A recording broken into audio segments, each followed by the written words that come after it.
Rude Awakenings, Chapter 11, read by Achan Suchito and Nick Scott.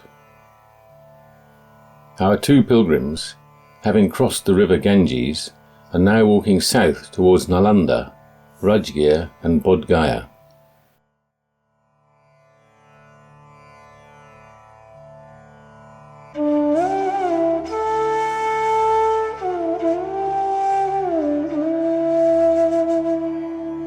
Chapter 11, Dark Angel.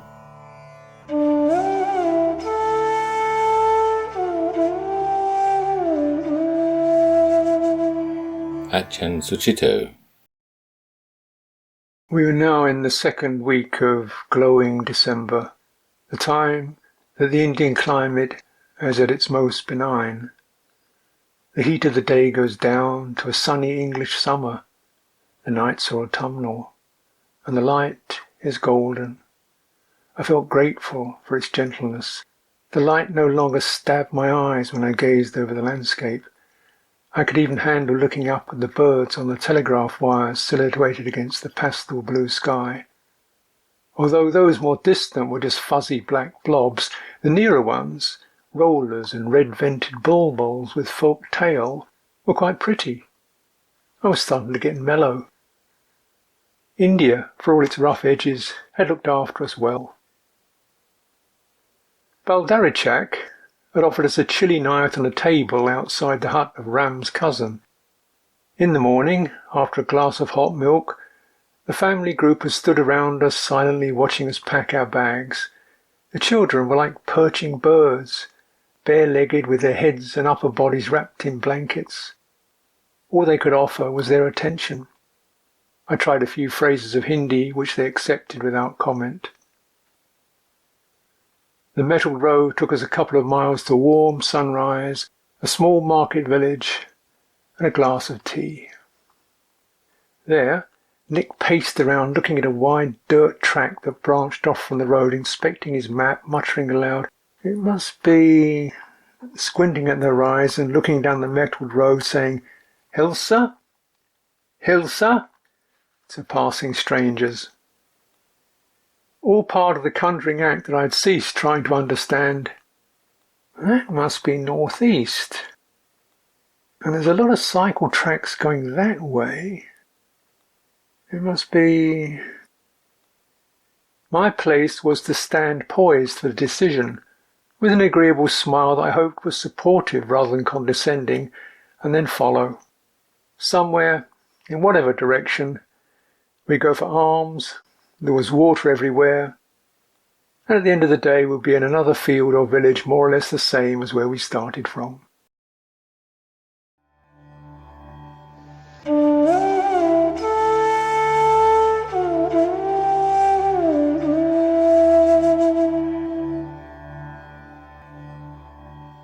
Nick Scott.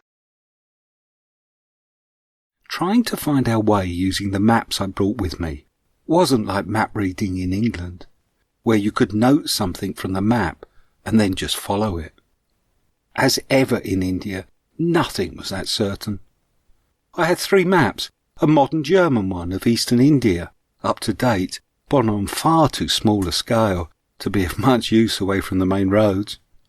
A commercial Indian one of Bihar state, on a bigger scale, but crudely made and very unreliable. And the copies of the maps I brought from the British India office. These were on a large scale, full of detail, but over 50 years out of date. The 3 maps hardly ever agreed with each other, and only occasionally, even between them, agreed with what was on the ground. Route planning had thus to be a tentative business. I'd combine the information from all 3 with various bits of advice we got from locals as we went along. As most people had never been more than a few miles down the path, this advice was usually even more unreliable than the maps. With all of that, we would try to make our way. As we proceeded, my mind would go again and again through the same mental cycle. It would start with anticipation.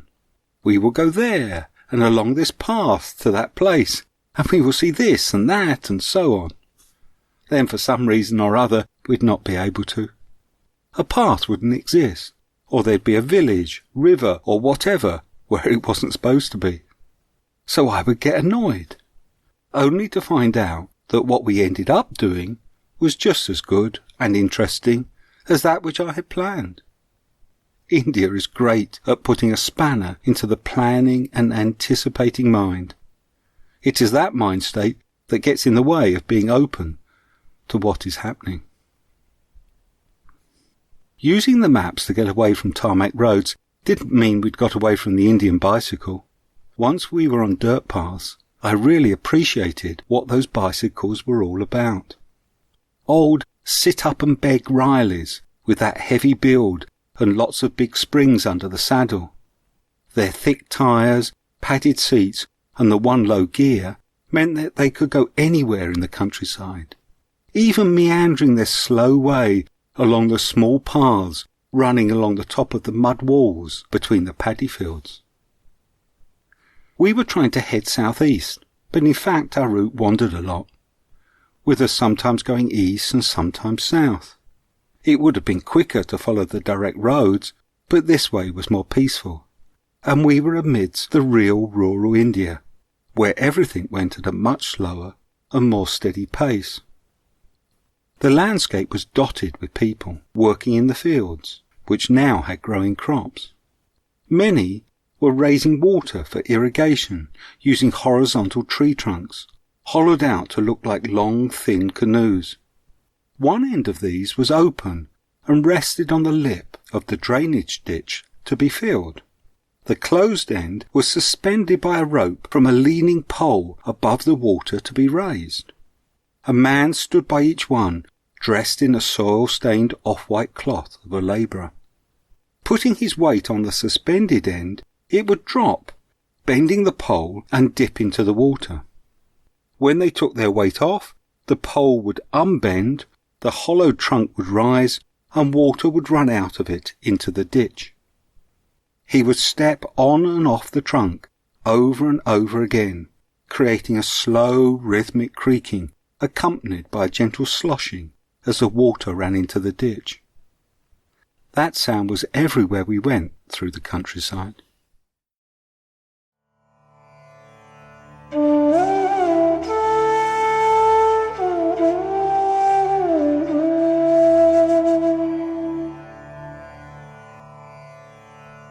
Achan Suchito.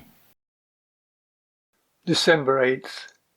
Chula, flattened dried rice, and curd from a few farm workers on an old estate. In the afternoon, a man cycling along the track that wound around the paddy field bade us follow him and led us to within a few miles of our destination, Hilsa. He left us recommending that we spend the night in the Kali temple in the small town. The idea caused a shiver of alarm. I could almost imagine the clamour and the reek of blood. Kali! Hideous fangs and long tongue protrude from her blood-dripping mouth. Human skulls are draped in a garland around her neck. Animal sacrifices are performed in her name. Trampling down the body of her consort, the Supreme Lord Shiva, she is Shiva's energy that eventually must destroy even Shiva's form. Call her fate, karma, or all-devouring time. She is the power that shapes and undoes lives that we long to call our own. It was dark when we found Hilsa. What a ghost town. Hardly anyone around. Hilsa had no street lights, no street either. The track got muddier and more well used until out of the darkness the forms of buildings materialized. Nick didn't favour dragging ourselves around this murk looking for a temple and asked some ghost for the Dak bungalow instead. Dak bungalows were a vestige of the Raj. In the days before hotels, they were built as places where travelling civil servants could spend the night. A caretaker, or chowkidar, lived in the bungalow, and he would guard the place, keep it clean, and cater to the travellers. Dak bungalows still exist in many small towns, and by some stroke of luck, although we like to attribute it to benign providence, There was a dak bungalow just a few minutes' walk away from where we had entered the town. It too was swathed in darkness. Nick swung the garden gate open and we proceeded up the path by torchlight. The heap on the veranda must be the chowkidar, asleep, deeply asleep. Neither calls nor shouts nor torchlight could wake him. Was he all right? As Nick shone the torch directly in his face, he moaned slightly but made no movement. Had he been attacked there in the darkness? Nick stepped over him, opened the front door, which wasn't locked, and began inspecting the room. "Electricity's off. Do you have a candle, Bunty? He's drunk." I was wondering whether this procedure was ethically correct, but Nick had no doubts. "I'll pay in the morning," and we moved in. A simple, clean room, and it connected to a bathroom where one could get clean by splashing water from a tank, and even a toilet. There were also a couple of hard beds available for us to spread our sleeping bags on. I lit up a few candles, bathed, and then anointed and dressed my throbbing foot as preliminaries to the evening meditation. Well, fortune seemed to be smiling on our good efforts. A few feeble moans ended the meditation, followed by the sound of the chowkidar stumbling and crashing around. He had come to, enough to realise that something had happened, but still too smashed to know what. He couldn't find the door, and the subsiding groan indicated he had lapsed back into unconsciousness. Poor chowkidar. He was clean out of luck. In the morning he tried to pocket the charge for the room, but Nick knew the system of payment was too sharp for him. "See, Bunty, you have to sign that book and write in how much you have paid. When I looked in it, most people have paid 30 rupees. He's taken the book so he can pocket the money himself. Das rupee. I give you 10 rupees. Or you give me book and I give you 30 rupees. You generally give the chowkidar 10 rupees baksheesh. No book, no 30 rupees. I felt sorry for the chowkidar. His bad night was being followed by an unsuccessful morning. But the sun and Nick were up and moving on. Within a couple of minutes they led us straight into the Kali temple, which was near where we had entered Hilsa. The temple was paradoxical. The image on the shrine, 6-armed and brandishing weapons like some giant demonic spider, face split by a savage grimace, was ferocious. Yet the temple was quiet and serene. The old priest, upright in bearing and mild-eyed, beckoned for us to stay and gave us a little food. His English, carefully enunciated in soft, faltering phrases, wasn't up to explaining much. The only fragments of the conversation that stuck in my mind were that his brother was working in California. But during that half an hour or so, Kali revealed herself a little. The dark goddess obviously had a bright aspect. Flowers adorned her shrine, and white cloths had been draped around her arms. A woman was making ritual offerings in little dishes and chanting to her. All was sweetness and blessings. It could have been Sunday in an English church, with a village lady offering flowers to one of those gory images that symbolise the love of God for humanity. Yes, Jehovah had no more scruples about ripping people apart than Kali.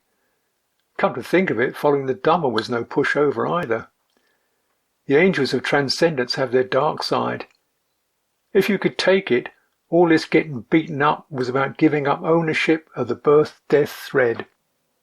The impeccable few who let go come to a life beyond the web. Flawed aspirants grasp wildly and go under in the darkness. In the eyes of the transcendent, that's fair. Compassionate even. So, let it flow.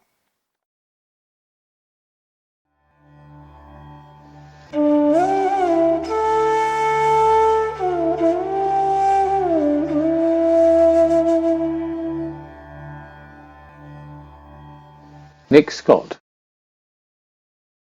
We left Hilsa on a wide dirt track heading east. It was easy walking, and in the late morning it took us into a village. We stopped in the centre under an old Bodhi tree surrounded by a raised platform of packed earth with a small shrine at its base. The villagers who collected around us asked if we had eaten and then brought us some food. There were the usual questions about what we were doing and where we were going, and they led to other questions. Ajahn Sucitto's Hindi was now good enough to give simple answers. They asked him about problems in their lives, and for the first time he was able to talk Dharma in Hindi. My own Hindi was still limited to practical things, like asking how much something cost, so all I could pick up was the people's appreciation for what Ajahn Sucitto was saying.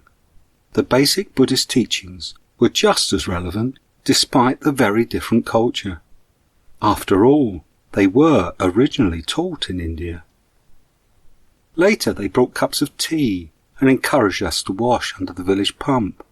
When we eventually left, I took with me a lovely feeling of peacefulness and openness from that village, away from the urgency of the roads. We continued along the broad dirt track that brought us there. Although we'd rested and the worst of the day's heat was now over, we found the afternoons walking hard. I was still feeling run down, and each day a weariness would overcome me after a few hours walking. Ajahn Sucitto was affected too. Since Patna, he'd ceased setting such a hard pace and now stopped at the slightest excuse. He seemed dazed, a bit like a punch-drunk boxer after 15 inconclusive rounds. I suppose I must have looked much the same. I now reckoned we were suffering from protein deficiency. In Patna, I'd brought as much protein as I could, bags of cashew nuts, boiled eggs, curd, and we had felt better when we set out again. But now we were on the road, there was less opportunity to supplement our diet. In the mornings, whenever we could, we would stop in a tea stall and have a plate of curried chickpeas as a small breakfast. Now I just ordered them. I didn't bother asking. Although he was slightly dismissive of my concerns, Ajahn Sucitto had let go of the idea of trying to survive on alms food alone. The chickpea dishes had much more protein than the runny dal that came with the rice at midday. That was mostly water. I began to suspect that the midday meal was for the locals a meal of stodge, and that they ate most of their protein at other times. In the evening, eggs were for sale from little stalls on wheels, the light from their kerosene lamps illuminating a tray of them, a flat pan for frying them on, and salt and spices to flavour them with. We were not eating in the evenings, and we were hardly ever in the villages at that time, but that didn't stop me fantasizing about them. My body so yearned for protein that I would find myself dwelling on the thought of an egg, even just a simple hard-boiled one, over and over again as we walked along. We were cutting across country, and as we wanted to be at Nalanda in time for the meal, I was particularly concerned to get it right. First, Ajahn Sucitto asked a man taking a water buffalo to the fields, who told us in Hindi that Nalanda was an hour away. And then a bit later, I asked someone else, this time a chap on a bicycle who spoke English. He told me that it was 8 kilometres to Nalanda, which was much more than an hour's walk. And that is how it went on. Each time we asked, we'd get a different estimate of how far it was. Often an increase on the last one, until I began to suspect that we were either going round in circles or that Nalanda was retreating before us. Finally, after walking for several hours at an ever-increasing speed, as we began to worry that we were never going to get there in time, I stopped an educating-looking chap. His reply was very confident. "This road is leading to Nalanda, which is 2.5 kilometres from here." The exactness of that 2.5 convinced me that this time the information must be correct, and that the others had all been wrong. So we set off walking even faster, as we had very little time left. We'd been going for only 5 minutes when we came round a corner to see the ruins of Nalanda showing just beyond some trees, only 2 fields away. Although we were never quite certain where we were, we knew when we were near a Buddhist holy site by the change in the way people treated us. The friendliness and helpfulness we experienced as we went through the rest of the countryside would disappear. Instead of being seen as pilgrims to be helped, we were now seen as a source of income. To the locals, we were just more of the wealthy foreign tourists and pilgrims they got to see so often. At the holy sites, the people did recognise my companion was a monk, but they'd seen too many foreign monks with video cameras, riding in rickshaws and handling money to be inspired. This time the path led through a village, where we were spotted by a cycle rickshaw wallah, who pulled up beside us to offer a lift. We said no, but he just kept on pestering us. Then several young children came running, with their small hands outstretched, and crying out in high-pitched voices, "1 rupee, 1 rupee!" Then, as we turned into the lane leading to the Thai Vihara, our intended destination, there was a sadhu sitting against a low wall. He had long dreadlocks tied in a gigantic knot. His face, arms and legs were daubed with white, and he was wrapped in cloths of a variety of bright colours. Leaning by his side was a trident festooned with red rags. He was by far the most impressive-looking sadhu we'd seen, and I thought he would make a great photo. I got my camera out and pointed at it, then at him, so to ask his permission. His response was immediate. He sat bolt upright and barked out, 112 rupees and 18 paisa. Evidently, he had also met tourists before.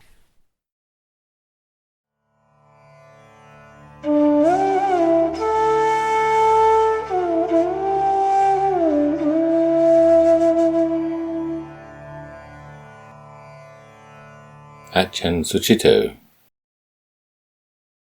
Past Nari and Nur Sarai, we joined the road that comes from Patna to Nalanda. In the time of the Buddha, it must have been the main route between Savatthi, the capital of Kosala, and Rajagaha, the capital of Magadha.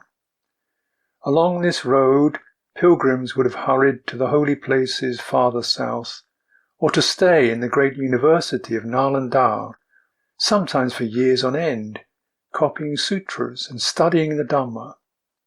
But to me, Nalanda was principally the place where there was a Thai monastery where I could rest my right foot and let it heal.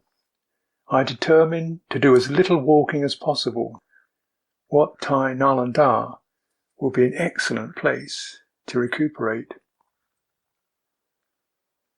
Beyond its surrounding railings loomed a 4 or 5-storied building capped with a long roof, down the ridges of which gigantic stylized serpents stretched. Our island of peace was surrounded by swaying young trees that beckoned like nymphs. But at the gate we were welcomed by the hounds of hell. The manic clamour of the temple dogs produced some shouting, whistling, and the sounds of sticks hitting concrete. 2 dark faces appeared at the railings. The first, that of an elderly Indian man, was rapidly eclipsed by that of a Thai woman with a shaven head, a nun, or Mare Chi, her dark skin standing out against the whiteness of her robes. "Okay, Bante!" Her voice was hoarse and American accented. "Just a minute! The dogs!" Getting the furious beasts under control took some more hollering in Hindi, the Indian man whirling around with his stick, but then she pulled the metal gate open and hurried us across the courtyard to the building. "You gotta be careful of the monkeys, Bante!" Large Hanuman monkeys gazing down innocently from the trees in the monastery compound. "They come down and bite you. Don't go outside the building without a stick." "Here's a stick. They're real dangerous, Bante." But they never attacked her. A few days later I saw her dozing in the sun in the monastery courtyard with 2 Hanumans in attendance, one checking her white sweater for any insects, one tenderly inspecting her scalp with careful fingers. They loved her. I found out that it was her offerings of food that had encouraged these lawless creatures to stay here. In their fenced-off area, the dogs would go wild whenever the monkeys descended from the trees, yelping in fury at the mild-faced Hanumans. But the omnipotent Tai Nun had the dogs under control too, and a couple of Indian attendants who scurried briskly at her command. No wonder she was hoarse. The daily administration depended on her voice. The main activity of the monastery was to cater to the tour buses of Thais who were undertaking a rapid pilgrimage of the Buddhist holy places and didn't want to come into contact with anything Indian if they could possibly avoid it. The monastery, or Wat, is a familiar icon in the Thai mind. It provides the opportunity to make merit, to create the skillful karma through acts of generosity that will bring good fortune in the future. The Wat is also a storehouse of Thai Buddhist culture and manners. To a Thai abroad, the Wat is Thailand, and is generously supported to remain as such.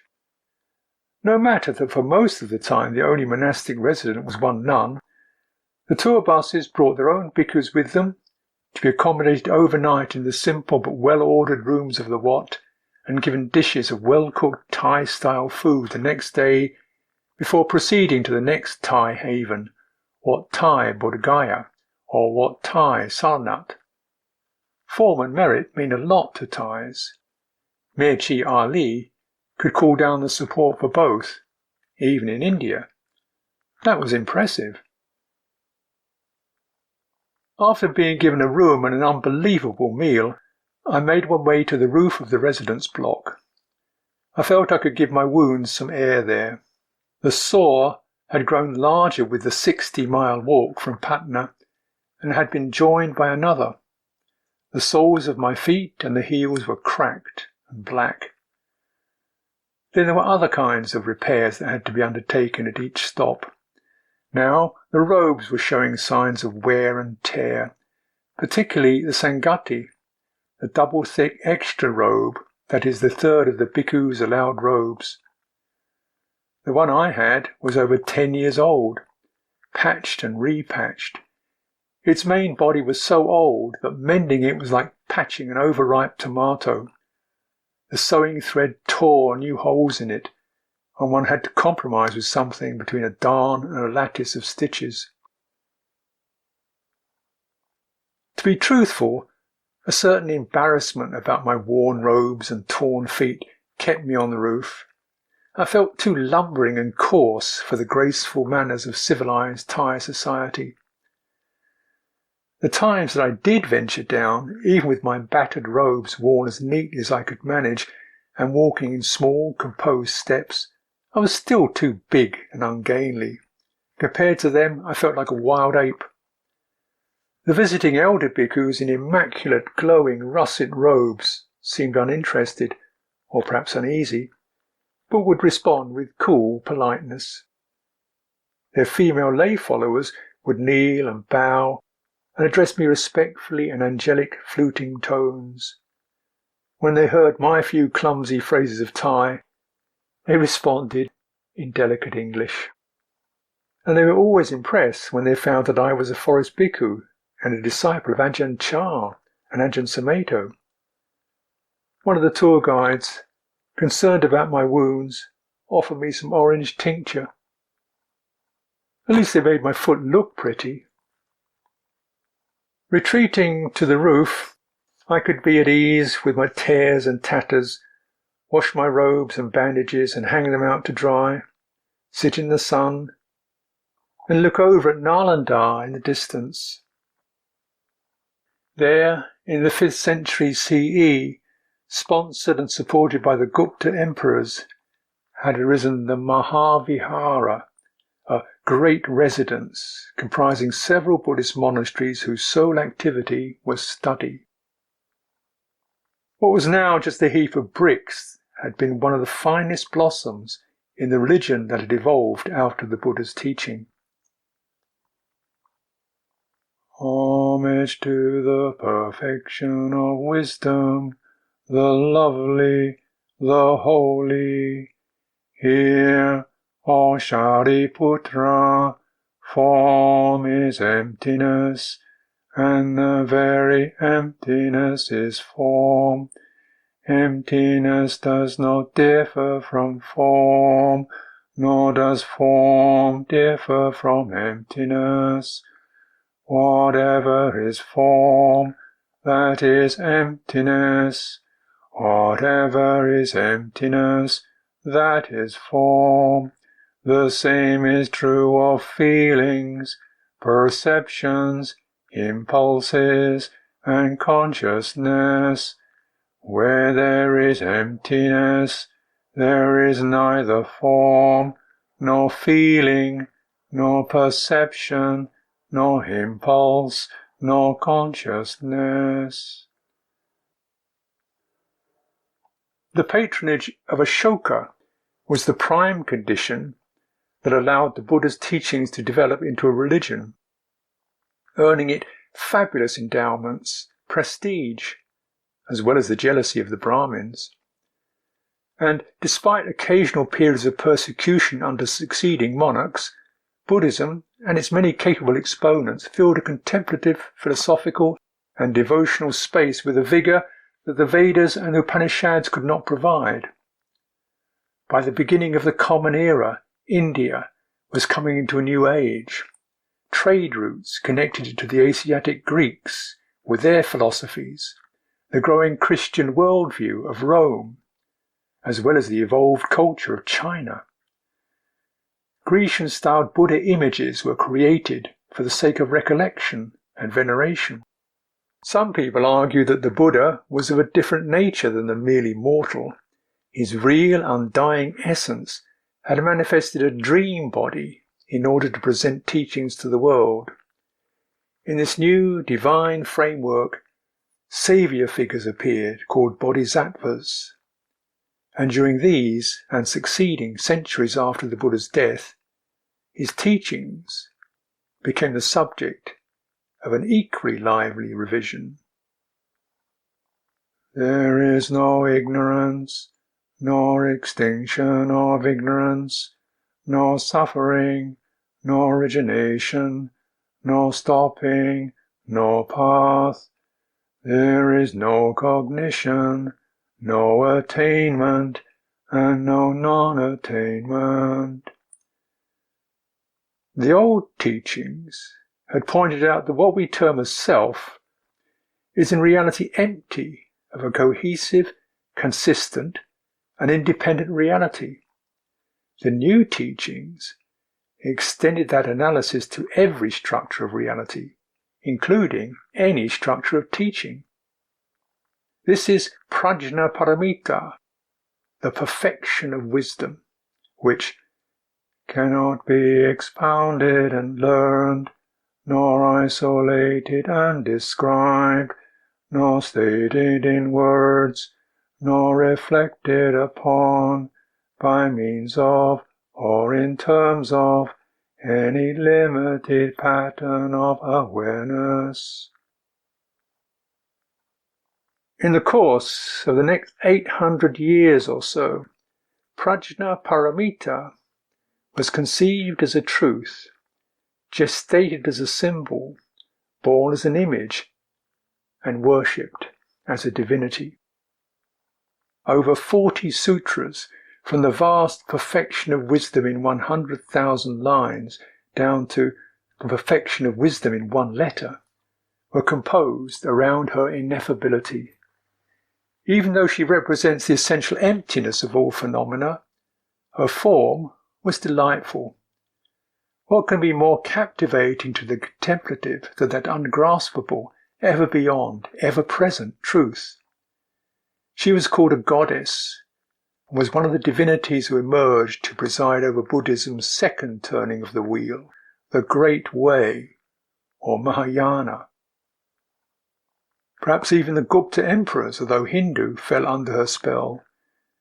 They themselves were tolerant of Buddhism and recognized that Buddhist monks made very good scholars.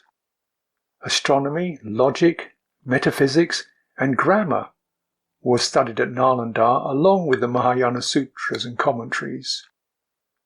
The brilliant expositions on emptiness by Nagarjuna, the Yogacaran presentation of a world that is purely mind-made, and later the magical thunderbolt teachings of Tantra.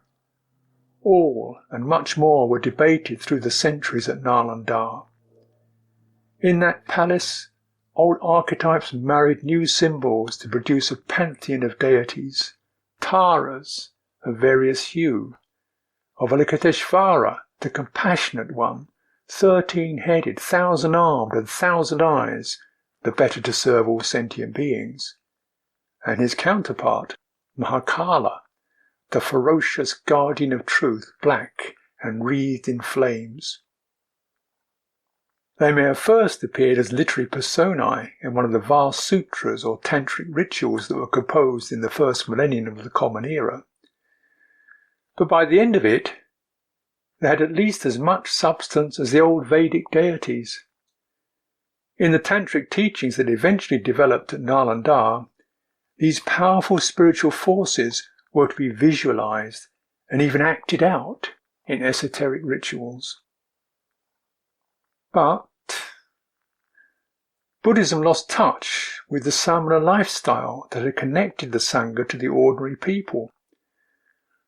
In some of the later teachings, the lifestyle of the Sangha is presented as a dull-witted attachment to monasticism, and the great bhikkhu disciples of the earlier texts appear as inept.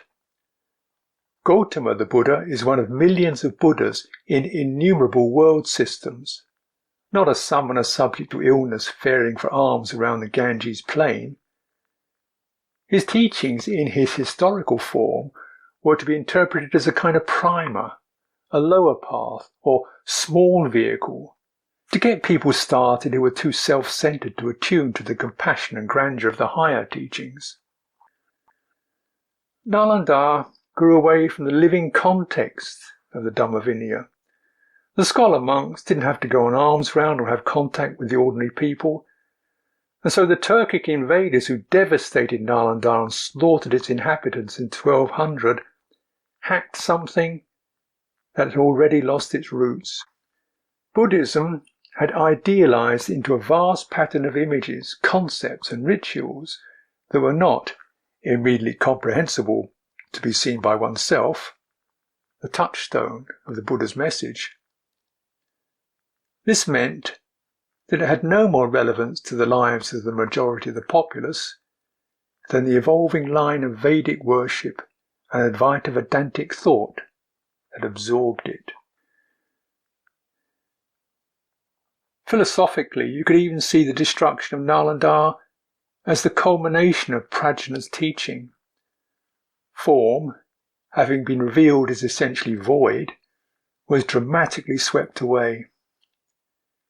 In a dialectic that delighted in paradox, what finer tantric consort could there be for Prajna than Ikhtiar-ud-Din Muhammad, an illiterate freebooter with arms like an ape? He was a demonic counterpoint to the goddess. When they met, form and emptiness shattered together. The neighbouring university monastery of Odantapuri became the troops' headquarters, from which they raided and sacked Nalanda. While a few teachers still lingered around the crippled body of the Mahavihara, there were very few ordinary people devoted to the Sangha to look after any monks who might have survived, and even fewer inspired to go forth themselves. Buddhism had moved on to Sri Lanka, China, Central and Southeast Asia. In India, it still lingered in a few fringe areas, but 1200 is the year that it ceased to have any effect on the mainstream of the culture. Those who are thoroughly devoted to Prajna Paramita will not die suddenly or unexpectedly. neither from poison, nor any kind of weapon, nor from fire, water, nor from violence of any kind, from any quarter, unless they choose to manifest such suffering as a skillful teaching, or as some other form of compassionate action. Destruction, suffering, compassion. In some respects, the goddess's teachings bore a striking resemblance to those of Mother Kali. Wasn't that Jesus in the background somewhere? Looking down from the roof was starting to give me vertigo.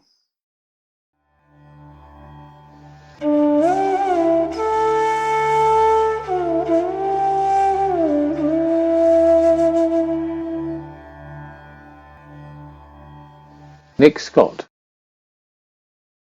There were 2 meals a day at the Wat. One was at 7 in the morning, and the other was just before midday.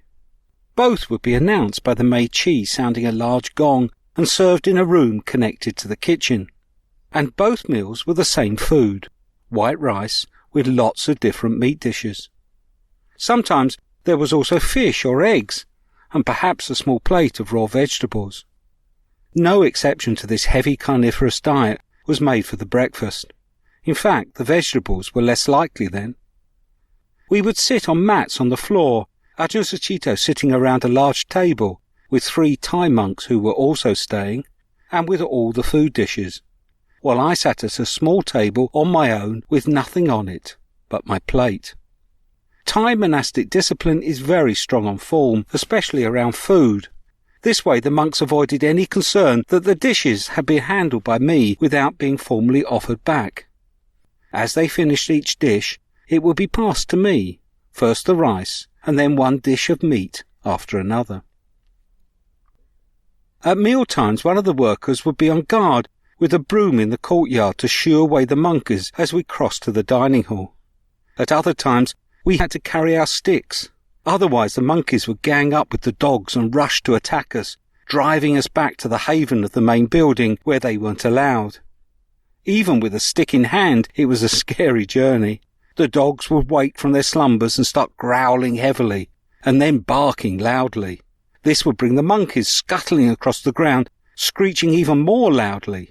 Beating the stick on the ground would stop them, just out of range, but still screeching loudly until we made it through the gate. I left the Wat several times during our stay to visit the ruins at the main site. Ajahn Sucitto only went the once. He was not really interested in Nalanda. Nalanda, though, must once have been a very impressive place. Even today the ruins are quite stunning, and on a much grander scale than at any of the other holy sites we'd visited. Several enormous and very solid-looking temples tower above one, their original outer ornate skin long gone, leaving tumbled red brickwork. Each of them contains a main shrine room, now empty, with flights of stairs leading up to it, and there are many smaller shrine rooms, as well as stupas containing small meditation cells set about them.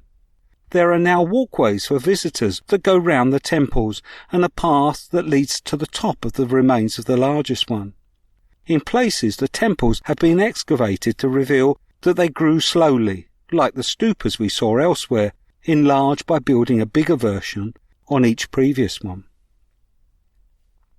The rest of the site consists of 11 Buddhist monasteries, set out in an orderly row opposite the temples, each built to the same basic rectangular design we'd seen at Vaishali. However, more of the walls were left here, and I could walk round and get a much better feel of how the monks once lived.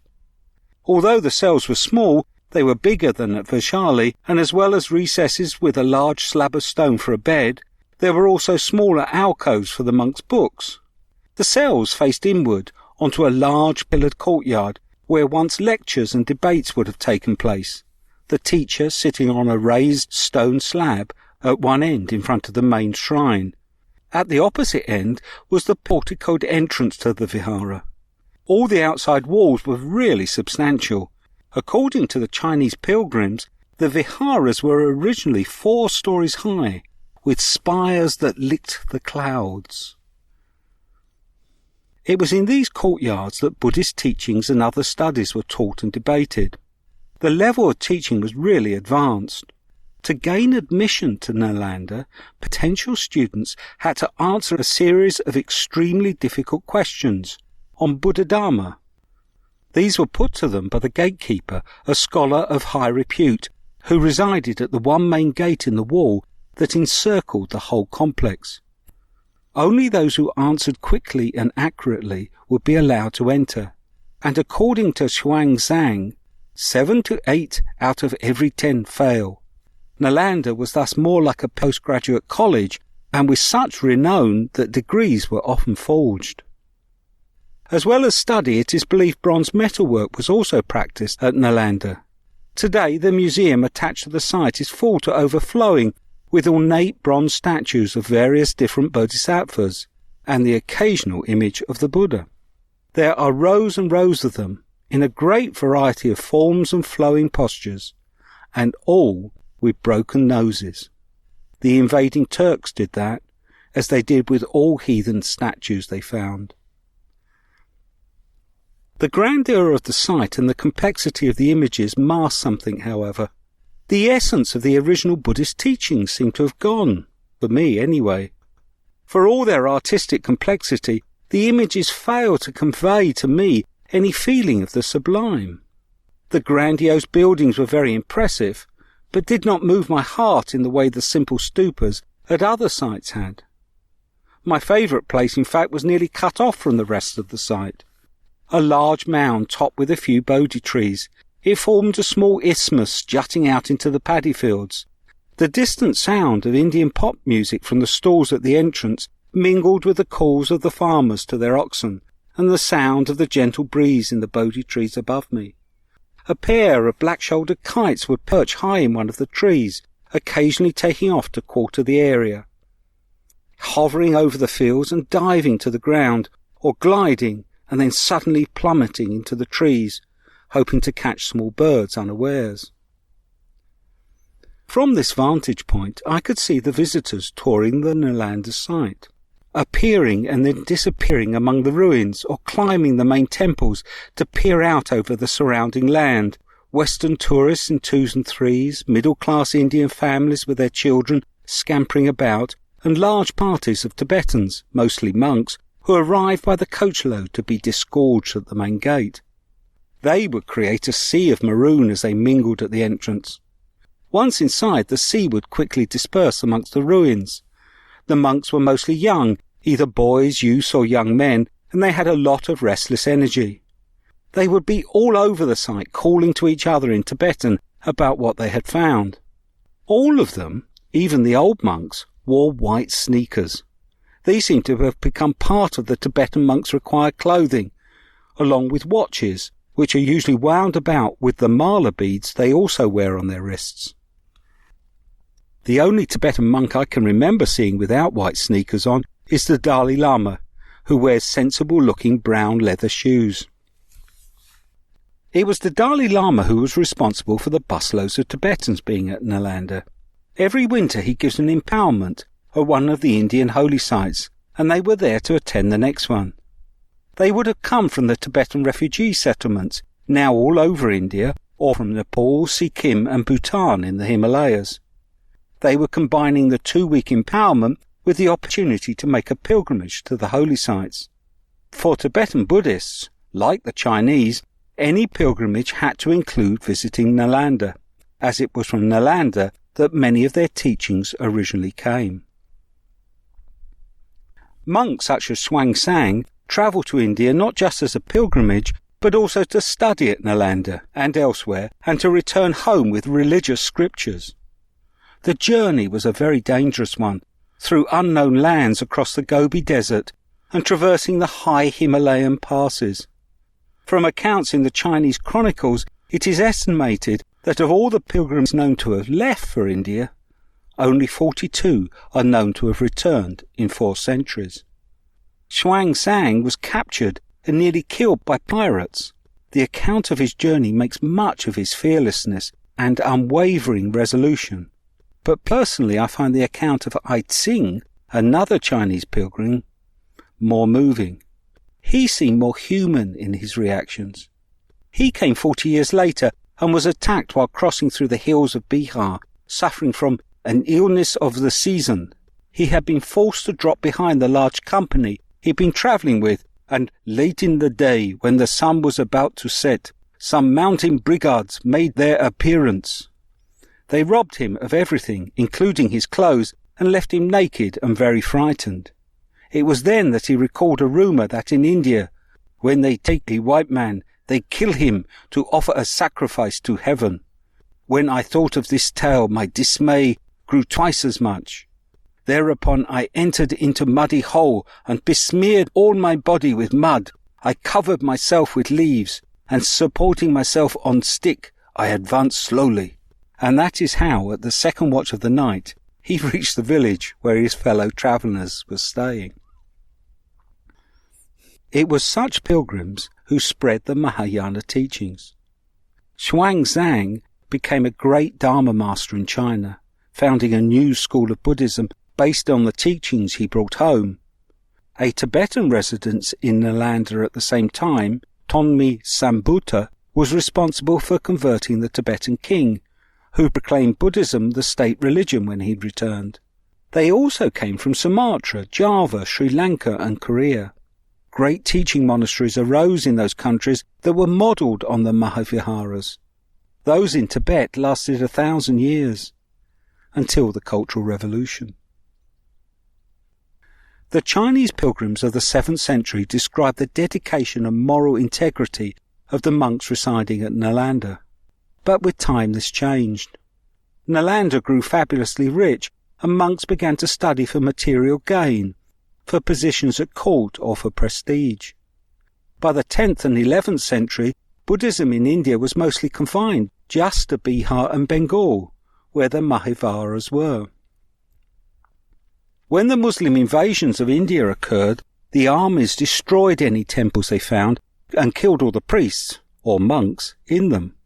There is a graphic description by the Muslim historian Manhaju Sashij of the destruction of the Odantapura Mahavihara, which was near to Nalanda. Iqta-ud-Din Muhammad, with great vigour and audacity, rushed in at the gate of the fort and gained possession of the place. Great plunder fell into the hands of the victors. Most of the inhabitants of this place were Brahmins with shaven heads. They were put to death. Large numbers of books were found, and when the Mohammedans saw them, they called for some persons to explain the contents, but all of the men had been killed. It was discovered that the whole fort and city was a place of study. It happens to everything eventually. It all must be trampled underfoot, whether it is Tibetan culture being destroyed by the red cadres of the Cultural Revolution, British institutions being destroyed by Margaret Thatcher's handbag, or Buddhism being wiped from India by the Turkic invasions of the 12th and 13th century. Kali, in her many manifestations, will take them all. The good things just seem to last longer, but they too have to go, their goodness corrupted from within. Sometimes they can be like old trees, still outwardly impressive, but with rotting centres, waiting to fall with the next storm. The Buddha said that although his teachings would last 5,000 years, they too would eventually completely disappear.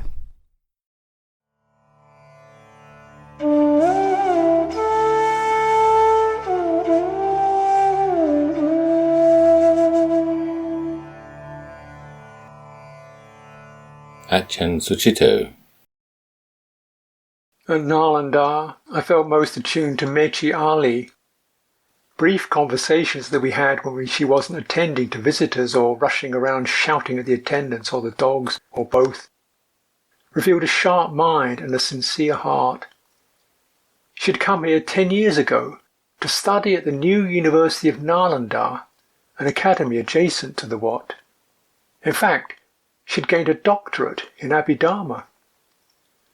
But those days had gone. Now she wasn't even that interested in learning meditation. Don't want to study anything new, Bhante. Don't have time to read. Just like to sit in the sun and do nothing sometime.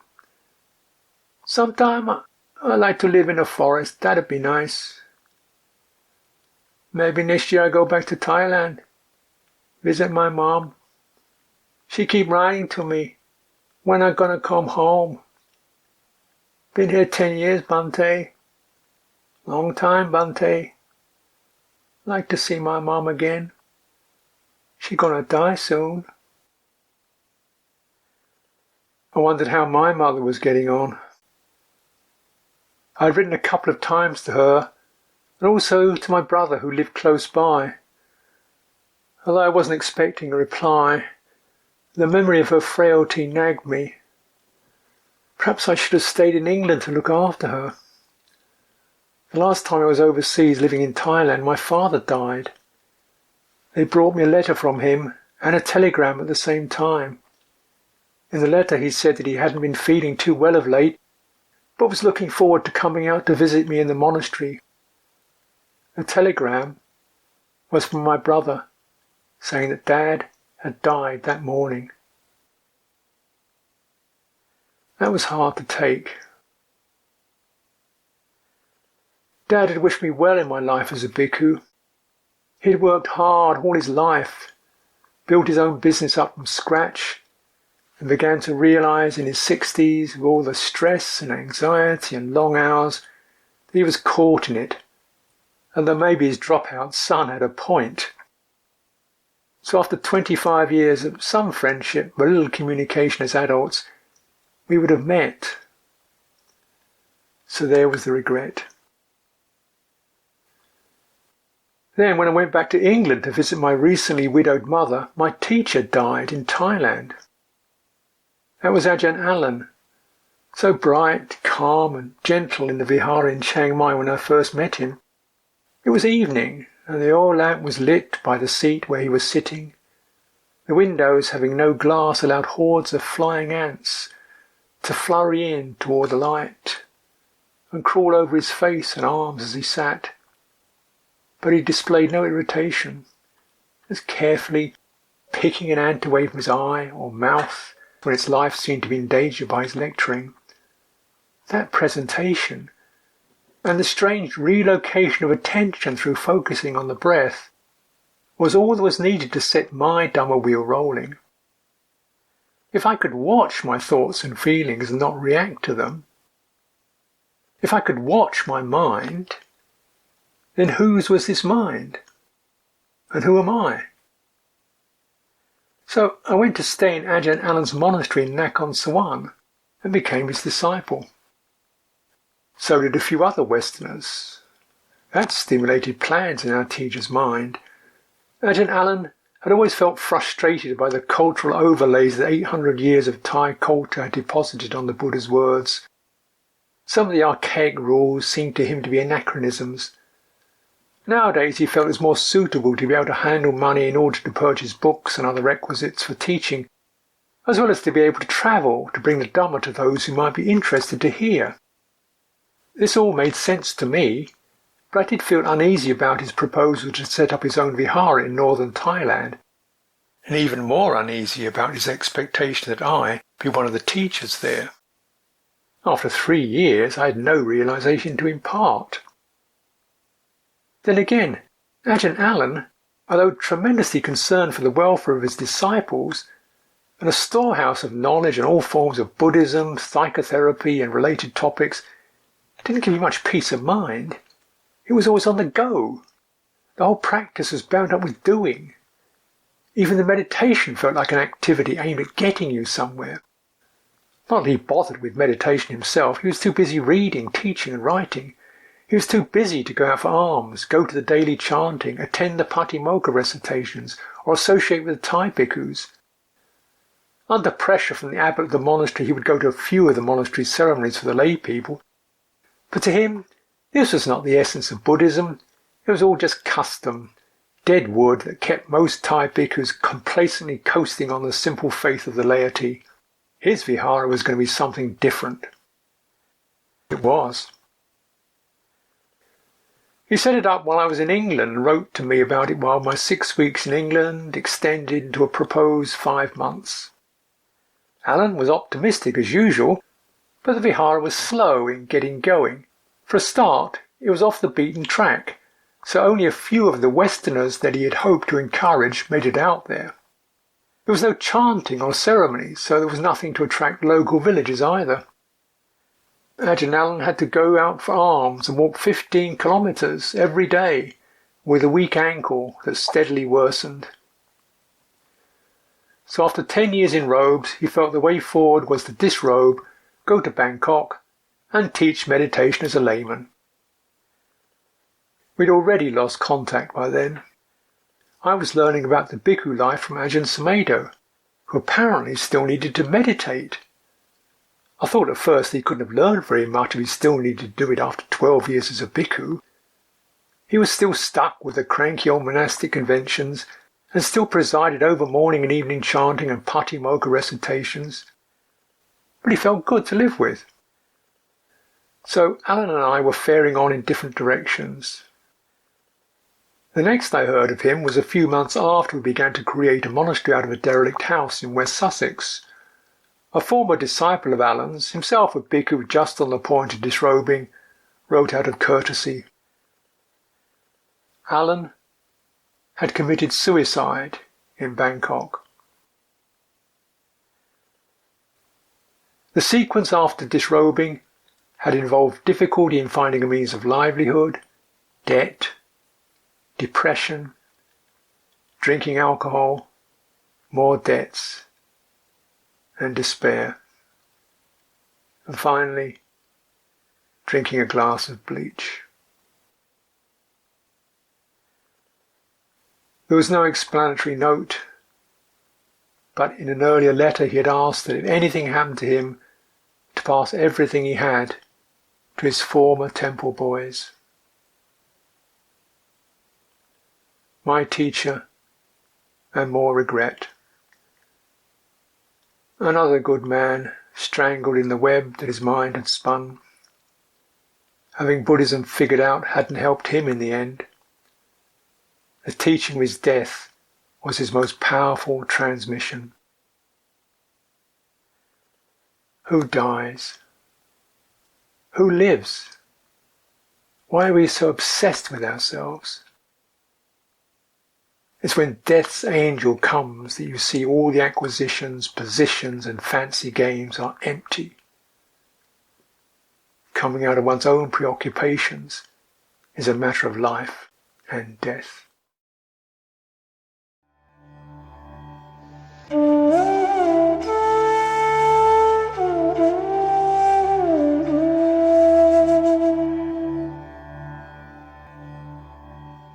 Nick Scott.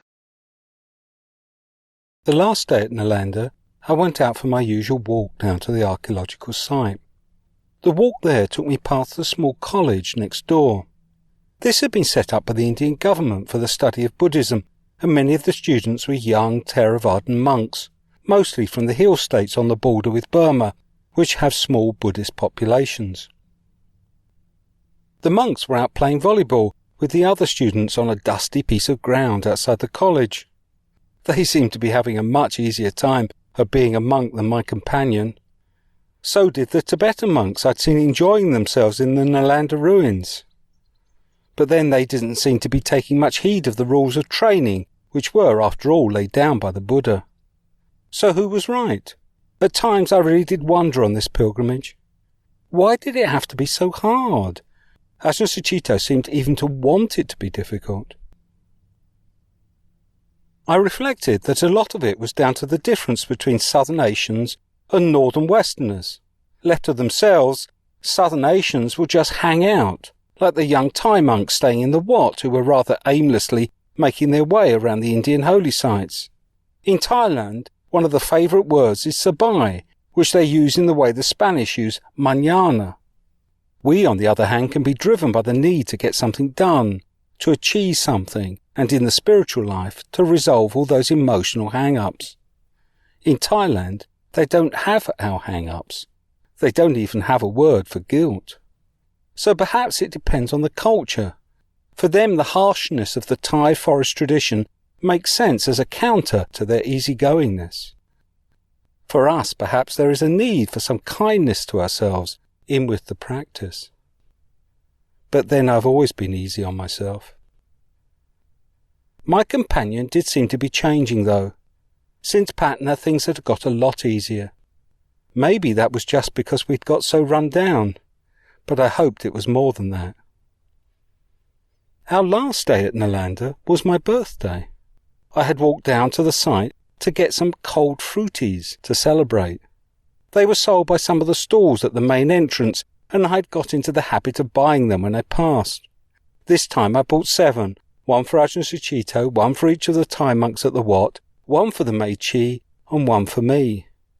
Having distributed them, I went upstairs to drink mine on the flat roof of the Wat. It had been quite a nice day, and I felt the best I had since we started the pilgrimage. We had eaten well at Nalanda, and all that meat protein had got us feeling fit again. It had also helped Ajahn Sucitto's foot. The temperature was now much more manageable. In fact, it felt very pleasant up there on the roof in the slight breeze, and I was looking forward to the next part of the journey. From the roof I could see the hills of southern Bihar rising out of the plain just beyond Rajgir. Our long trek across the plains would soon be over. Rajgir was our next stop, and after that we would be in the forested uplands.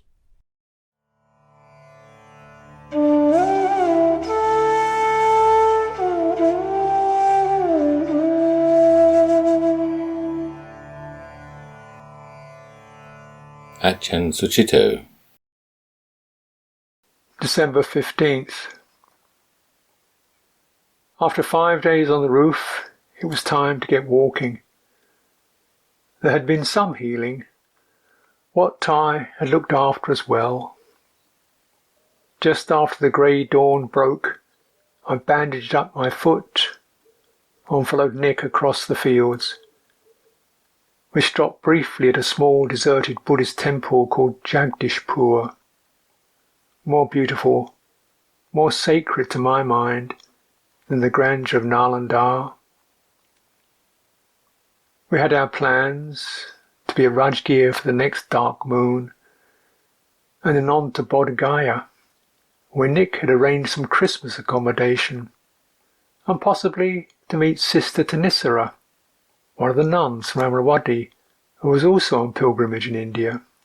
That would be nice. Just stuff in the mind, all insubstantial and not the real thing at all. But what else is there? This is the stuff of aspiration as well as separation and grief, and it beckoned us on. Nothing much to do about it but let go gracefully. How you come out of the unknown, transfigured or destroyed, must depend on how you go into it. After all, dark angels always play fair. You can trust them to shatter your world.